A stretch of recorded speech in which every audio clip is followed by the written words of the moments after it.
The Robert F. Kennedy files were just released, including his autopsy images and diagrams of the shooting. Can't show the autopsy images for obvious reasons, but you can clearly see 3 gunshot wounds, 2 from the back of the right armpit and 1 from the back of the head. The autopsy report states that the muzzle of the pistol could have been no more than 1 inch away from the back of Robert Kennedy's head in order to have left the amount of gunpowder residue that it had. However, all of the eyewitnesses that were there that day say that the alleged assassin, Sirhan Sirhan, was several feet in front of Robert Kennedy, even though the bullet that pierced Robert Kennedy's skull came from behind him at close range. When Dr. Noguchi, the physician who performed the autopsy, was asked could the bullet have came from 1.5 feet away from Robert Kennedy, this is what he said. Abundance of powder burn embedded deep in the tissue.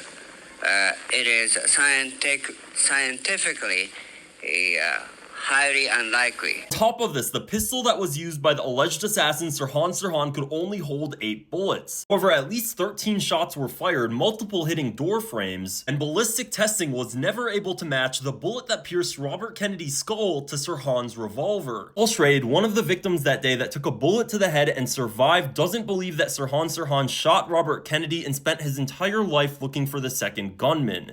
Couldn't shoot Robert Kennedy and didn't. He was never in a position to do this. The Kennedy neck bullet, he got hit in the back and the neck. That was the only whole bullet they could work with. It did not match the Sirhan gun. So who could have shot Robert Kennedy from behind if it wasn't Sirhan Sirhan? Well, a lot of evidence points to the new security guard who was walking behind Robert Kennedy that day, Thane Eugene Caesar. He actually ended up moving to the Philippines after this, where he died in September of 2019. There's so much more regarding the RFK assassination that I'm going to get into, regarding the ballistic testing, potential CIA involvement, and the lady in the polka dot dress. So make sure to shoot me a follow if you want to see the rest of those deep dives.